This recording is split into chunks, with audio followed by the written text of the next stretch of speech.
Anyway, you need Marcus back. I cannot believe, and again, it was Jalen hot shooting, friggin' amazing defense on Giannis, and then just knocking down all their open looks, build up that huge lead.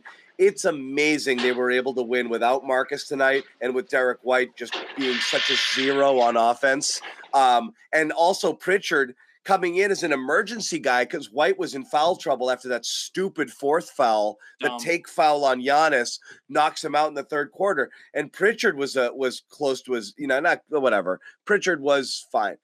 He hung in there. Pritchard was Pritchard. Yeah, Pritchard was Pritchard. That's what you're gonna. Yeah, Pritchard was Pritchard. You can't fault him. But no. I'm getting a little concerned about Derrick White. We got to spend some time on him. And maybe he goes off and does something well and, 16, 17 points in game 3. But it's still worth mentioning at this point because you just can't go scoreless if you're one of 7 people who played tonight. I mean, also, Xanis, this is carrying over from the first round. I mean, it's easy to overlook his offense when you swept, after sweeping Kyrie Irving and Kevin Durant and the Brooklyn Nets. I mean, that's the last thing people are going to point out. But I mean, now that it's another round, we're 2 games in, and he's still in this offensive funk. I mean, it's crazy because 22% or whatever it was from behind the arc in that first round matchup. He's shooting well below 40, closer to 30%. And then here we go, tonight with 0 for and he stopped 6, taking them. 0 for 4, and he stopped taking them. I mean, look, he shot 6. He had 6 attempts in game 1. Same thing tonight, and believe it or not, game 1 was his best performance that we've seen in the 6 games of the postseason. So he's got to turn this thing around. And the Celtics need him. The Bucks are pressuring him, taking the ball up the court, and then leaving him alone as soon as he crosses half court. It's horrible. And then he steps out of bounds.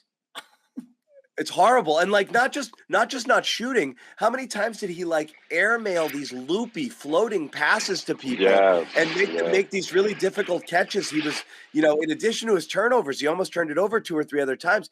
He's just really not sure what he's supposed to do there. And I know the Bucks pack the paint, so when he does get into the lane there, just really not much for him to do. He can't get up and over people, and that he just doesn't have that floater game down right now. So there's almost nowhere on the court he can score from at this point, which means he's just got to be better at, driving and kicking.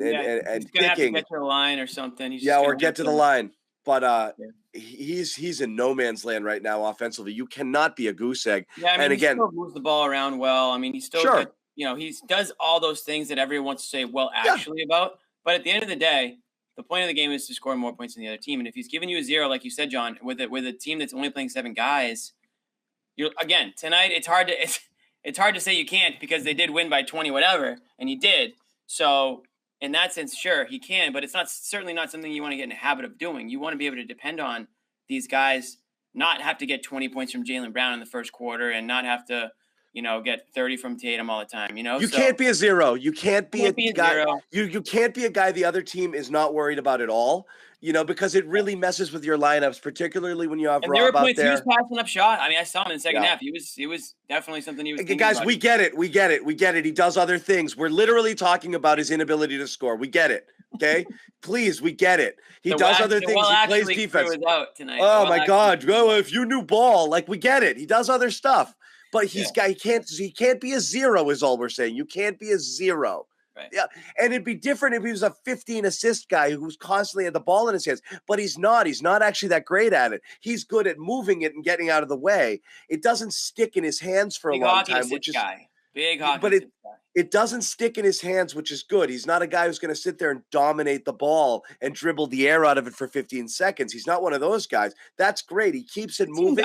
And the team needs that because sometimes they can stagnate. So you need a guy out there that's helping kind of keeping moving the ball around. That's all good. We get it. He can't be a 0 because Milwaukee's playing 10 feet off of him right now, Bobby will say that he is making some of the other players on the court better when he's out there, as opposed to maybe what our old friend Dennis Schroeder would have been doing if he was the starting point guard tonight.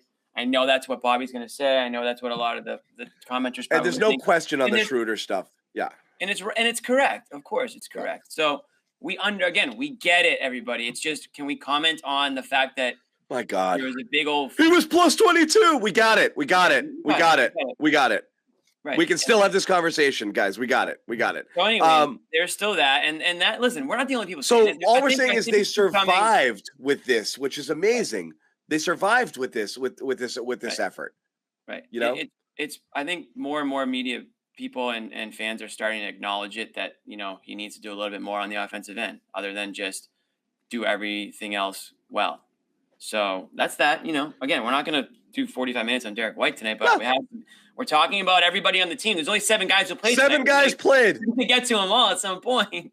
7 guys played. We can't talk about Tice. We can't talk about It's amazing that they passed as well as they did tonight without Smart. And when I saw he was out for this game, I wasn't devastated, just because of the fact that you need shooting, and when he's not on the ball, he's not a great shooting option, catch and shoot wise. So filling that in with Pritchard and Grant wasn't the worst thing in the world, but you never imagine that second quarter passing that they were pulling off without Smart out there. And I do give White a little bit of credit for that, John. Even though he didn't have a great game, he was part of those passing sequences. We said it. He keeps it moving, and it becomes it's important for the team, because it doesn't stick in his hands, and then everyone else kind of does it too. So yes, he keeps the ball moving, even if he's not the one creating. And I know he had a handful of assists there, but yeah, he keeps the ball moving. He's not going to sit there and dribble the air out of it. He just can't score right now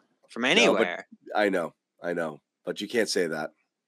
Oh, it was brutal. And you know what? Credit B-Rob, who did write the first, I don't want to call it a hit piece, but piece that was a little more critical of White. I was holding out on it. I wasn't going to say anything, but he finally did. I'm surprised John wasn't the first to do it, but he's got to be better. I do it here. He's just got to do something. John hit publish. I publish with my mouth here every night.